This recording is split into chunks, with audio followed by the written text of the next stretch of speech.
Bapak Ibu jamaah yang dirahmati Allah, pada kesempatan yang singkat ini kita akan sedikit menyampaikan materi akad-akad syar'i dalam berkoperasi, dan lebih-lebih akad ini mungkin akan banyak kita sampaikan dari apa yang sudah banyak kita praktekkan di BTN Surya Utama yang ada di Parang. Mengingat insya Allah di PJM Bangka ini sebentar lagi akan punya koperasi, atau sudah punya? Baru ya, baru mau ya. Pengurusnya sudah ada ya. Dia itu bukan Susilo nanti. Oh, ada nih. Iya. Untuk itu hari ini atau malam ini kita akan sharing, kita akan sampaikan agar koperasi itu seperti apa, kemudian akad-akad yang perlu kita jaga seperti apa, sehingga nanti menjadi akad yang halal. Kalau suatu saat nanti ada RAP, ada SHU, sisa hasil usaha yang dibuatkan menjadi sumber penghasilan yang halal dan secara pribadi maupun untuk masyarakat. Jamaah yang bertakwa, ada istilah-istilah yang sering digunakan dalam koperasi ini. Yang pertama ada istilah BNT. BNT ini maknanya Baitul Mal wa Tadbir. Baitul Mal wa Tadbir. Ada istilah BTN. Kalau BTN ini Baitul Takmir Muhammadiyah. Baitul Takmir Muhammadiyah. Kalau BNT Baitul Mal wa Tadbir ini umumnya Baitul Mal atau koperasi yang menggabungkan dua sistem. Yang pertama adalah kata takmir itu sendiri, ada Baitul Mal itu sendiri, berarti itu ada fungsi penghimpunan infak sedekah. Kemudian ada kata takmir. Kata takmir ini sebenarnya adalah semacam pembiayaan, pengembangan modal usaha untuk mendapatkan hasil. Maka kalau ada istilah Baitul Mal wa Tadbir, ini hakikatnya dalam satu lembaga itu menggabungkan dua hal. Yang pertama ada unsur malnya, yaitu menghimpun infak, sedekah, hibah atau mungkin wakaf dan lain-lainnya. Kemudian ada sisi yang lain yaitu takmir, yaitu memutar modal usaha ini untuk usaha, untuk suatu aktivitas dagang sehingga bisa mendapatkan keuntungan yang halal. Nah, kenapa kemudian ada istilah BTN, Baitul Mal Muhammadiyah, ada Baitul Takmir ya, BTN, Baitul Takmir Muhammadiyah. Kata takmir itu sendiri tadi karena lembaga ini fokusnya adalah mengembangkan modal usaha supaya dapat untung, supaya dapat hasil. Kenapa kok tidak ada malnya? Kayaknya di sini Muhammadiyah bukan mal, karena dalam prakteknya di lapangan yang sifatnya penghimpunan, yang sifatnya menghimpun dana infak sedekah itu ada lembaga sendiri, namanya Lazismu. Ibaratnya dipisahkan dalam lembaga tadi ya. Kalau yang sifatnya penghimpunan dana infak sedekah, wakaf dan seterusnya ada di Lazismunya. Adapun untuk khusus pengembangan modal yang digunakan usaha supaya dapat hasil disebut lembaga dengan BTN, Baitul Takmir Muhammadiyah. Nah, kalau umumnya di lembaga-lembaga dulu, upacara Islam itu ada dua itu ya, menggabungkan takmirnya dan malnya. Nah, jamaah hormati Allah, penamaan ini sebenarnya dasar yang mendasarinya adalah koperasi sebenarnya. Maka nanti ada istilah badan hukumnya. Badan hukumnya adalah koperasi. Dan koperasi itu jenisnya banyak. Ada koperasi sebuah usaha, ada koperasi simpan pinjam. Nah, biasanya BPN yang ada di bawah nama Muhammad ini menggunakan badan hukum KSPPS ya. Koperasi simpan pinjam dan pembiayaan syariah. Jadi kata syariahnya ini yang memang di ambil karena prakteknya diharapkan semuanya menggunakan sistem syariah. Nanti itu jangan kemarin nanti biasanya badan hukumnya ini koperasi simpan pinjam dan pembiayaan syariah. Nah kalau di Palas sendiri itu nama lengkapnya sebenarnya KSBPS BPM Surya Utama. Meskipun dalam penyebutannya itu muncul hanya nama BPM. Tapi kalau namanya ke dinas itu menggunakan nama KSBPS-nya. Nanti di bawah naungan koperasi ini, di bawah dinas koperasi dan anak-anak muda atau apa setelah di Kabupaten Kota. Nasional maka tentu koperasi ini sifatnya adalah perhimpunan anggota. Jadi sifat koperasi ini kan badan hukum yang di dalamnya ada anggota, ada keanggotaan. Maka anggota mengumpulkan sejumlah uang, kemudian menunjuk pengurus untuk mengelola uang tersebut, kemudian diputarlah dana itu dengan usaha-usaha tertentu sehingga nanti hasilnya mendapatkan keuntungan. Maka di koperasi itu ada yang namanya SRU, sisa hasil usaha. Nah, jangan lupa apa dasar akad ketika kita berkoperasi? Nah, ini sedang kita sedikit mengenalkan Ibu, akad-akad dalam koperasi. Yang pertama, koperasi itu sendiri akadnya adalah akad syirkat, akadnya musyarakah. Musyarakah itu kayak gimana musyarakah itu? Sederhananya adalah opsi modal.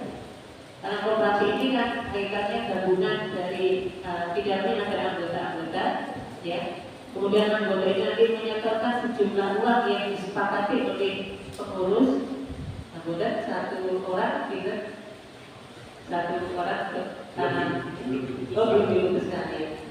Biasanya untuk modal awalnya itu misalnya satu orang bisa 20 juta, satu orang yang ini bisa 15 juta, tergantung keputusan dari pengurus yang ada. Nah, sehingga ada anggota mengumpulkan sejumlah uang ini kemudian nanti dijadikan modal besar untuk melakukan jual beli dan seterusnya. Nah, maka akadnya ini adalah akad syirkat. Lebih disebut dengan syirkatul inan.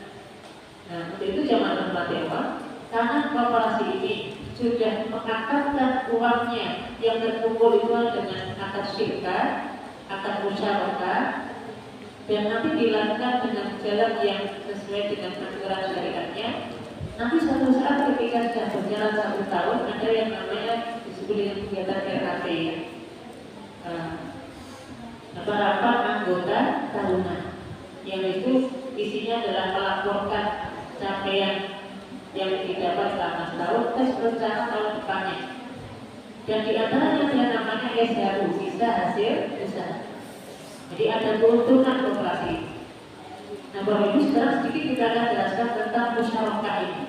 Akad musyarakah. Akad musyarakah itu yang pertama tadi akad opsi modal. Masing-masing orang punya modal dikumpulkan untuk dilakukan satu usaha. Yang harus diperhatikan dalam akad musyarakah ini ada yang namanya bagi hasil dan bagi rugi. Jadi wajib nih Bapak Ibu membicarakan dua ini, ada namanya bagi hasil dan bagi rugi. Kalau bagi hasil ini ya artinya bagi keuntungan kalau untung. Kalau bagi rugi, kalau namanya usaha, kadang-kadang ada yang namanya rugi. Maka kerugian ini juga harus ditanggung bersama. Maka kaidahnya Nabi benar bersabda, ya, bahwa orang yang tidak menanggung resiko rugi, bahwa maka dia termasuk tidak berhak untuk mendapatkan keuntungan. Artinya kalau ada bagi hasil, ya pasti ada bagi rugi.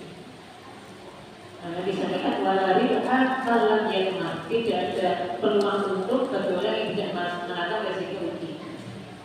Untuk itu nanti dalam proses usaha itu ada kesepakatan bagi hasilnya. Nah, bagi hasil ini bagaimana cara menentukannya? Cara menentukannya adalah sesuai dengan kesepakatan anggota. Maka diatur dengan adanya ADART koperasi nanti. Kalau kami contoh di Palang ya, PPT yang sudah kami itu memang 100% dari hasil usaha selama tahun itu ada porsi berapa untuk PPT itu ada. Kalau nggak salah 15-20% itu hasil usaha itu langsung nanti masuk ke perserikatan. Kemudian yang lainnya misalnya untuk anggota, semua anggota totalnya dapat sekian persen dari bagi hasil. Kemudian misalnya untuk pengurus ya, pengurus yang melakukan operasional hari itu juga dapat selain itu selain gaji karena sebagai pegawai nanti ada bonus dari hasil usaha ini sekian persen. Kemudian misalnya untuk dana cadangan berapa persen. Dan cadangan ini lebih untuk jaga-jaga kalau satu saat misalnya ada pembiayaan yang juga atau mungkin ada kerugian, maka dana cadangan ini bisa digunakan untuk menutupi kekurangan atau kerugian dari usaha selama tahun yang berjalan. Termasuk misalnya untuk pengawas, biasanya pengawas ada bagiannya juga, karena tentu bekerja di situ ya, mengawasi koperasi dan sebagainya. Nah, Bapak Ibu ini namanya bagi hasil ini wajib dalam bentuk persentase. Wajib dalam bentuk persentase. Supaya apa? Kita menghindari investasi yang terjamin. Jadi setiap investasi yang terjamin itu pasti riba.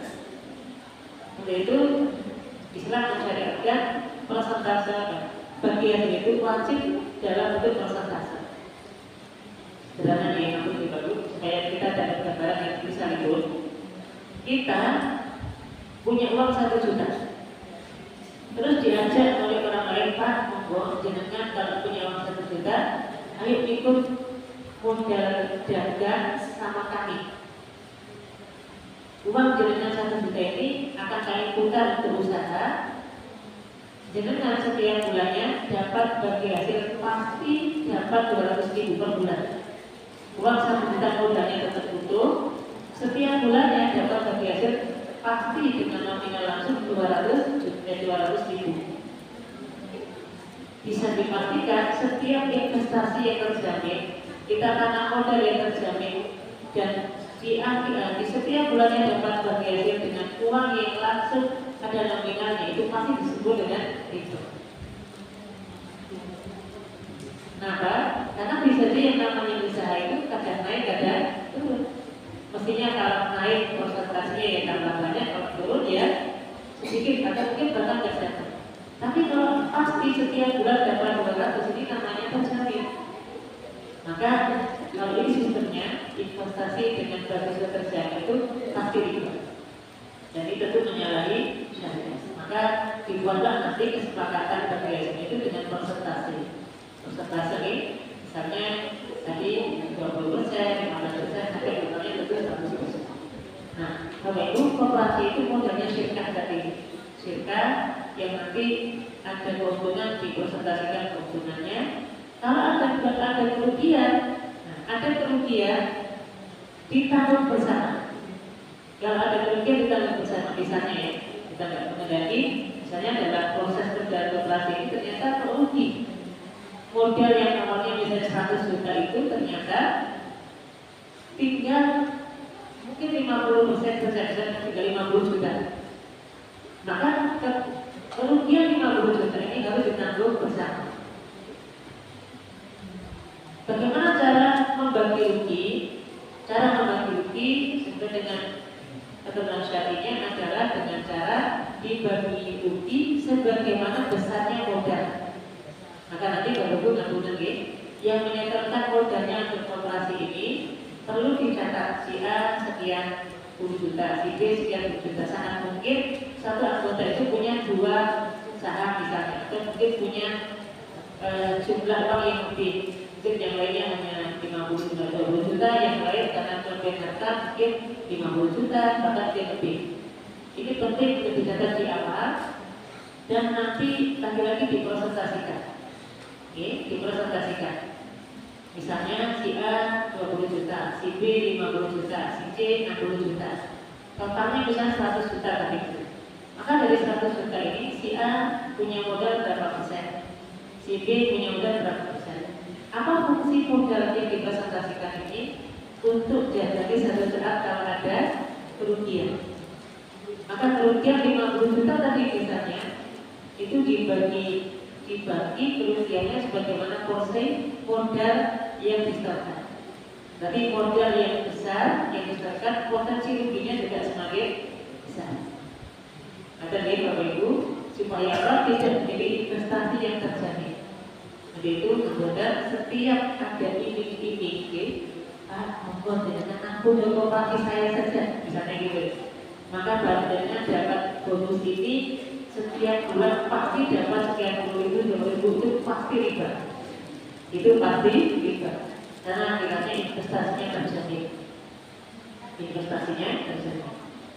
Oke, Bapak Ibu, ini akad yang mendasar dengan koperasi dan masih biasanya ada simpan pinjam, ada simpanan wajib, simpanan pokok, ya. Nanti tentu kesepakatannya berdasarkan kesepakatan pengurus. Baik, berikutnya setelah punya badan hukum, kemudian nanti sudah menetapkan permodalannya, kalau sudah terkumpul modalnya, kan harus dipakai untuk usaha, harus dipakai untuk usaha. Nah, kalau koperasi simpan pinjam syariah, koperasi simpan pinjam dan pembiayaan syariah ini biasanya koperasi yang melayani tadi jasa simpan pinjam, simpanan dan peminjaman. Bapak Ibu, karena kita berprinsip syariah, maka syariah ini yang penting untuk kita jadikan acuan.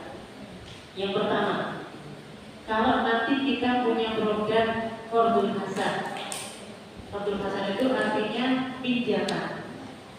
Oke, misalnya ada orang datang ke BBM, ke koperasi menyampaikan, Pak, saya butuh uang. Uangnya butuh 10 juta misalnya.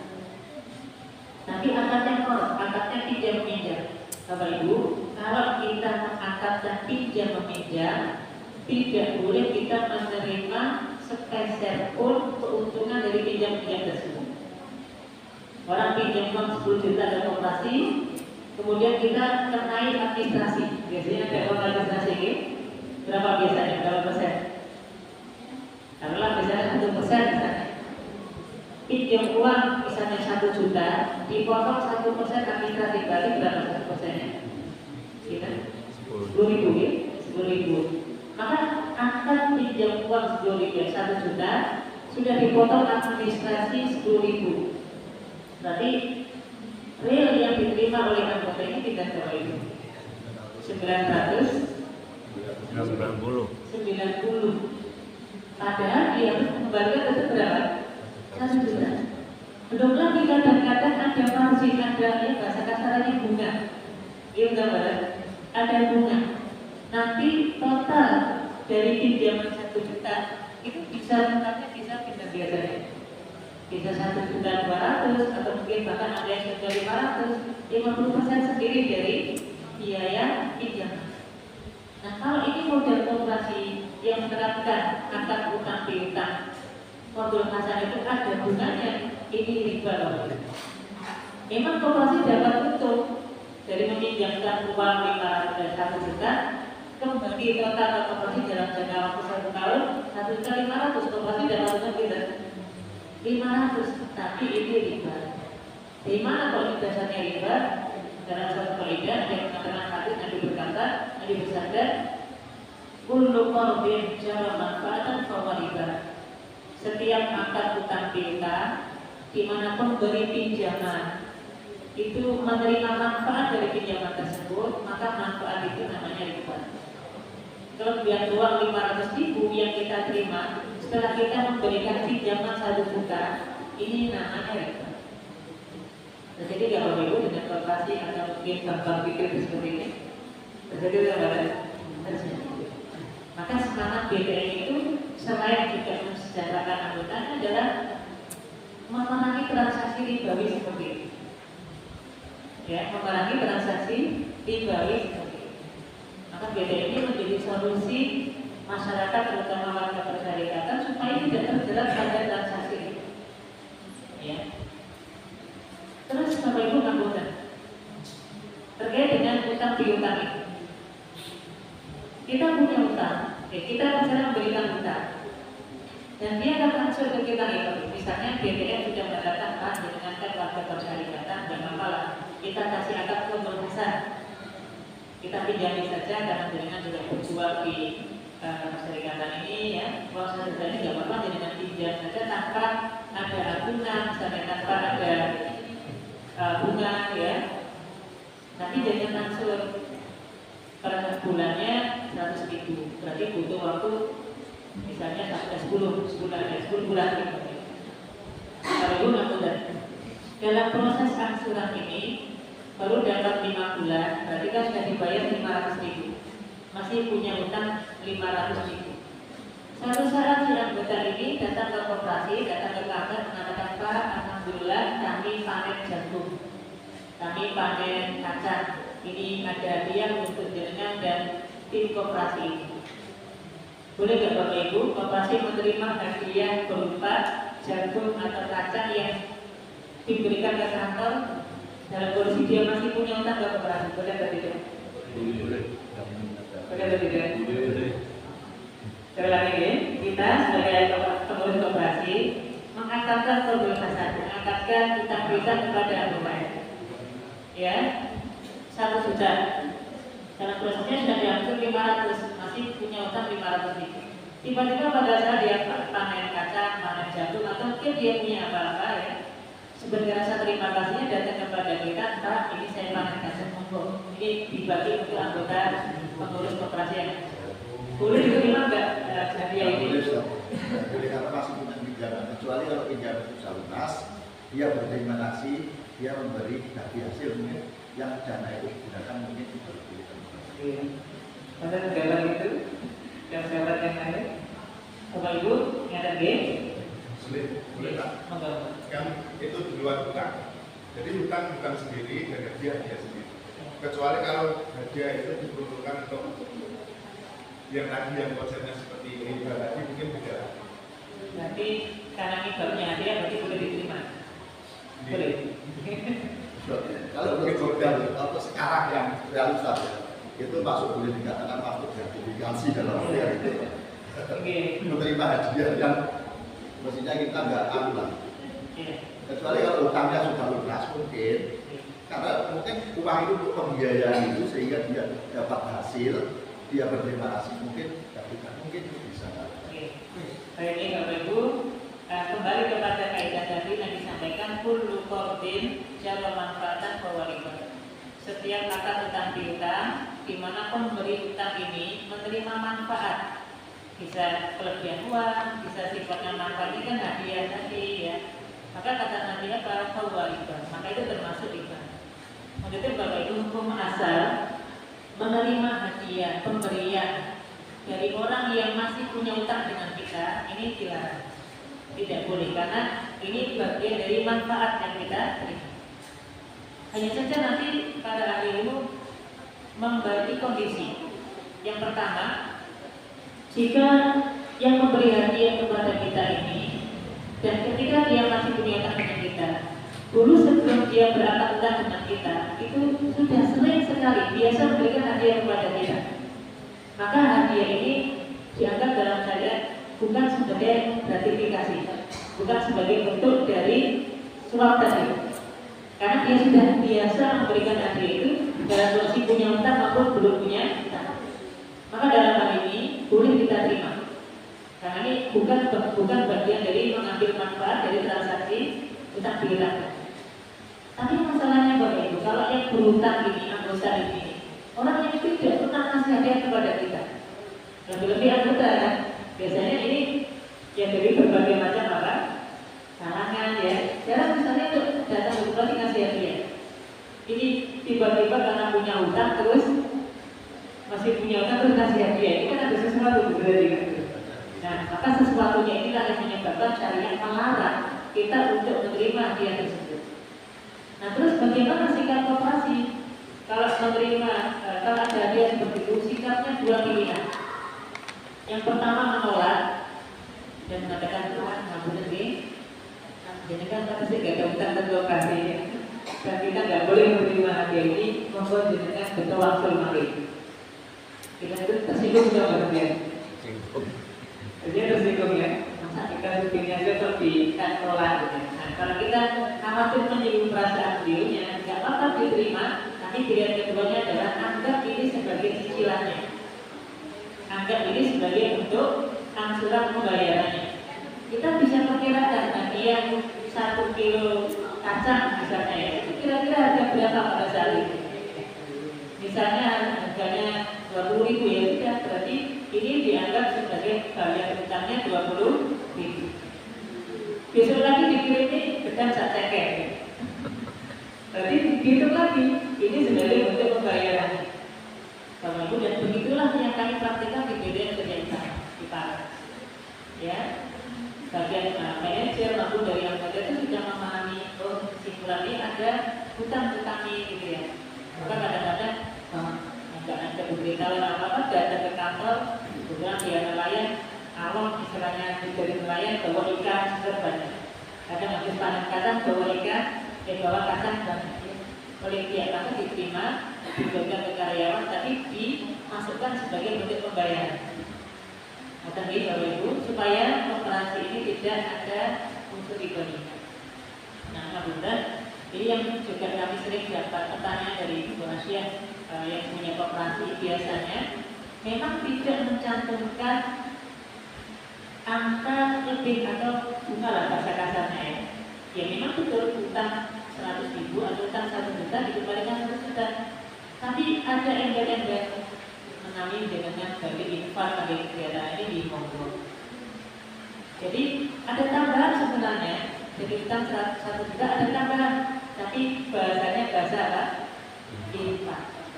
Bu, ini kita akan utang piutang tapi Monggo dengan mengalami bagi kersakan infak bagi kegiatan ini kegiatan ini. Tanyanya boleh nggak kita mengucapkan seperti itu? Jadi kita memberi pinjaman, tapi ada embel-embel syaratnya infak. Bunga-bunga ya, bukan margin pinjaman bukan, tapi bahasanya infak seikhlasnya. Benar atau tidak? Boleh atau tidak? Boleh. Tapi ini saya sudah punya pertanyaan. Ini begini, misalkan saya pinjaman pada BDN. Nah, selama dalam kontrak kita ada istilahnya akad kan. Misalnya saya utang 1 juta, jika nanti saya berhasil, saya akan bisa mendapatkan sekian persen. Maka saya kasih 1 juta 100 atau 1 juta 500. Itu kan kalau kita mengatakan itu kan sudah akad apa ya? Istilahnya akad antara kesepakatan saya punya utang dengan BDN. Karena itu sama dengan yang mungkin di utara misal tadi, katakanlah saya pinjam, nanti kalau sudah berhasil saya membeli infak atau mungkin yang benar bisa membeli infak sebagian dari hasil usaha kita. Kalau mengacu dari yang Ustaz bicarakan tadi, itu kan memanfaatkan daripada hasil daripada utang tadi. Mungkin dia tidak boleh. Bapak Ibu, ada hal yang mendasar ya. Nanti kita benar-benar kita bisa lebih panjang bicara ini. Jadi akad itu ada dua ini. Ada akad tabarur namanya. Akad tabarur ini artinya akad sosial. Akad tabarur itu akad yang tidak boleh sekalipun kita menerima untung di situ karena niatnya sosial. Nah di antaranya apa ya? Utang piutang, kemudian akad wadiah, ada istilah akad wadiah ya, akad kipik. Ini nggak boleh ada untung di situ. Nah, yang kedua ada akad tijari namanya. Akad tijari ini akad bisnis, akad profit. Nanti kita pelajari juga ada akad murabahah, jual beli, musyarakah, mudharabah, banyak juga. Nah, kalau itu selama kita mengatakan itu sebagai akad sosial, pinjam-pinjam tadi, atau mungkin dengan bahasa operasinya disebut dengan kontrak kasar istilahnya, maka murni koperasi nggak boleh dapat untung. Baik yang tadi sifatnya dalam bentuk bahasa infak kan gitu ya. Kenapa? Karena coba Bapak kampung nanti, kalau misalnya beliau ini nggak mendapatkan manfaat pinjaman dari koperasi, mau nggak dia infak kepada kita? Enggak kan? Tapi dia infak itu karena terikat dengan pinjaman yang kita berikan. Maka meskipun bahasanya infak ini hakikatnya adalah bagian dari kelebihan pembayaran yang dibayarkan kepada koperasi. Maka kalau kita sudah niat untuk membantu dia, gitu ya, meringankan mungkin bebannya, mungkin niatnya sosial, berarti mungkin kita nggak boleh mengambil kelebihan sebesar itu. Nah, sebaliknya Bapak Ibu, adab kita sebagai orang yang berhutang, bagi kita yang sudah dibantu, diberikan akad pinjaman perlunasan, itu oleh Nabi disyaratkan berterima kasih, ya kan? Berterima kasih setelah kita lunasi hutang-hutang kita memberikan imbalan yang lebih. Itu memang kita dianjurkan secara pribadi. Dan Nabi itu dulu ketika Nabi pernah meminjam seekor unta dengan seorang sahabat, Nabi berterima kasih, Nabi kembalikan dengan 2 ekor unta. Tapi tidak dipersyaratkan di awal. Nah itu Bapak Ibu, secara pribadi boleh dalam hadis 3 itu mengatakan, Pak, saya nanti kalau sudah lunas hutang saya akan ngasih lebih. Kalau dalam hadis kita nih, itu boleh. Tapi kalau kita syaratkan Bapak Ibu, Pak, saya pinjamin sekian, nanti kalau sudah saya lunasi sebagai rasa terima kasih saya akan katakan sekian persen. Ini nggak boleh, karena kita lihat ada persyaratan di situ. Memang kita lihatnya nggak syarat, tapi terucap tadi sebagai bentuk syarat. Tapi kalau kita budget sendiri sebagai rasa terima kasih kita kepada koperasi yang telah membantu dengan perlunasannya, boleh. Bahkan kita disarankan untuk memberi yang lebih. Dan kita yang meminjam itu boleh menerima itu karena tidak ada persyaratan yang. Waktu itu Bapak Ibu berdasarkan yang ini pula, ini yang kita juga sangat ketat mengawasinya di BPN utama itu, menyikapi banyaknya koperasi ini yang berlomba-lomba supaya masyarakat itu menabung di koperasi ini. Banyak player, banyak promo yang mengatakan menabung ke kami langsung dapat cashback sepeda motor, nabung ke kami langsung dapat cashback apa besar itu kulkas, dapat kipas angin. Ini berarti apa Bapak Ibu? Seolah-olah kita nabung lagi. Kalau kita menerima uang tabungan anggota, itu atasnya apa Bapak Ibu? Kita sebagai koperasi. Atasnya kan kita sudah meminjam uang anggota untuk kita menggunakan perputaran modal. Ketika kita mengiklankan Bapak Ibu, monggo panjenengan keuntungan berapapun. Nah, kita dia Bapak Ibu terkadang ada efek di masyarakat kita, pemahaman di masyarakat kita. BTN itu naik untungnya yang betul kata BTN itu lebih mahal, gitu ya, dibandingkan dengan yang lain. Ini cuma kian-kian BTN mahal. Bapak Ibu nanti kita bisa jelaskan. Kalau kita sudah akan mengubahkan seperti ini, yang pertama kita pastikan akadnya syar'i karena proses barangnya kita yang membeli.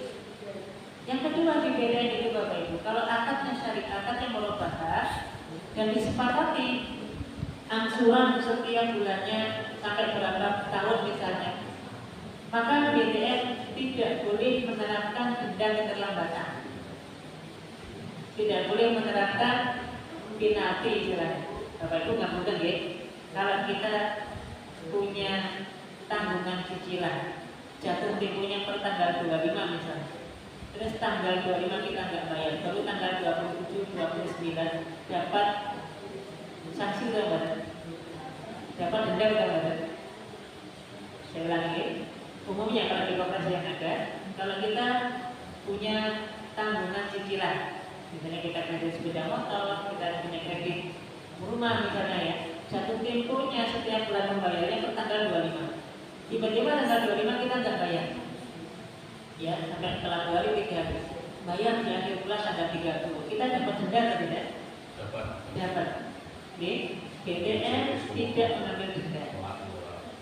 Salah ya nggak ada denda, karena denda ini kan termasuk bagian dari riba ya, karena akhirnya kita mengambil lebih dari apa yang kemudian dibayarkan nanti gitu ya. Maka Bapak Ibu ini beda ya. Sampai itu BTN itu sudah punya hitungan ya, sampai kira-kira 1 tahun angsuran itu berapa, 2 tahun angsuran berapa dan sebagainya.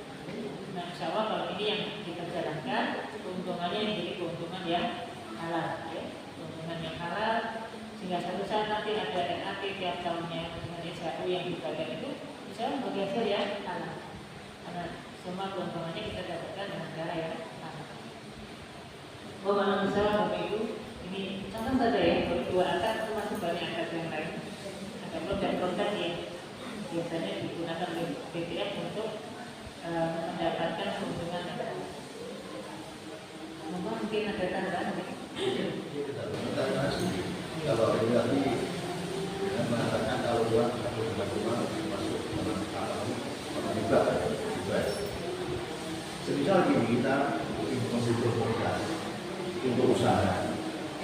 butuh uang katakanlah 50 juta. Di situ kita membuat anak awalnya. Jika nanti saya mendapat keuntungan dari uang 50 juta itu mungkin sekian persen saya masukkan di BBM. Itu bagaimana masuk kita atau karena kan kesepakatan dari awal kita yang mengajukan. Oke, karena itu tadi ada ungkapan selama yang dihasilkan uang dengan uang kasih, ini maksudnya adalah akad perubahan tadi yang mestinya dalam bentuk barang tapi ditransaksikan dalam bentuk uang. Maka ini potensi ribanya di situ. Nah, bagaimana dengan akad yang lain yang itu menggunakan uang? Tentu akadnya berbeda. Kita bisa menggunakan akad musyarakah atau bisa menggunakan mudharabah. Sederhananya, ya, kalau musyarakah itu koperasi menyumbangkan modal, pelaku usaha juga punya modal. Jika ada kongsi modal masing-masing punya modal di situ, namanya akad musyarakah. Yang kedua, namanya ada akad mudharabah. Mudharabah ini murni modalnya dari koperasi. Kemudian yang pelaku usaha ini dia modal skill, modal keterampilan, modal pengalaman kerja. Ya, misalnya dia bisa bikin kue, semua modalnya di dalam koperasi. Ya, dia punya tenaga, keahlian dan waktu, gitu ya. Maka ini namanya nanti akadnya mudharabah. Nah, Bapak Ibu, kalau akadnya musyarakah mudharabah, memang yang ditransaksikan pasti dalam bentuk uang, karena sebagai modal tadi. Gitu ya.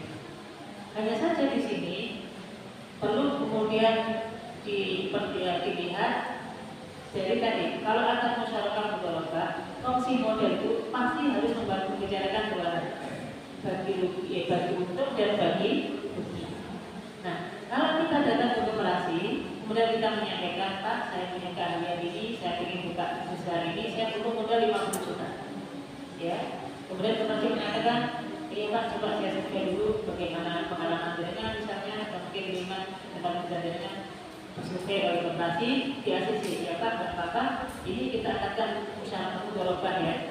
50 juta ini modal dari kami koperasi, dengan punya keahlian, berarti kita akadnya mudharabah. Ya. Nanti Bapak Ibu disepakatilah kesepakatan bagi hasil. Bagi hasil ini tidak ada acuan baku dari syariatnya, berapa persennya. Maka boleh sesuai dengan kesepakatan. Biasanya yang pelaku usaha besar itu 60-40, 60% keuntungan untuk pelaku usahanya, 40% untuk koperasi. Ini membuat saja ini kesepakatan, ya. Atau mungkin 70-30, atau mungkin 80-20. Ini harus disepakati dan harus dalam bentuk persentase. Kenapa? Karena tadi kalau terjamin dan misalnya anggota ini mengatakan, Pak, saya pinjam uang untuk usaha 50 juta, pasti Pak, saya akan berikan keuntungan dengan per bulannya 200.000 misalnya. Ini namanya keuntungan yang terjamin dan ini pasti riba. Jadi itu yang benar adalah membuat presentasi itu dengan yang keuntungan itu dengan hitungan apa? Persentase. 60, 40, 70, 30, misalnya 80, 50. Karena nanti berdasarkan keuntungan berapapun dengan persentase itu bisa naik turun. Dan begitulah tabiatnya usaha di bawah ini. Ada naik, ada turun. Gak ada usaha itu terus lancar, terus tetap hasilnya kan gak ada. Ya, kecuali SMGP. Kalau dagang kan mesti ada naik, turun. Gitu. Maka dibuatlah persentase. Atau lewat, jadi dikembalikan ke akadnya. Ini akad apa? Kalau musyarakah mudharabah ya harus disepakati persentase keuntungannya kedua pihak. Tapi jika kita selalu pelaku usaha itu mengalami kerugian dalam perjalanan, mengalami sebuah kerugian, apakah BBM juga mau rugi? Harus mau rugi. Kalau BBM mengatakan, Pak, saya nggak mau tahu deh, dengan mau rugi mau untung, yang penting saya dapat sekian persen, itu berarti nggak boleh. Nah, gimana cara membagi rugi? Nanti kalau masing-masing punya modal uang dalam artian ini, maka persentase modal itulah yang digunakan untuk membagi persentase rugi. Oke. Kalau sekarang akan mudharabah tadi kan murni harga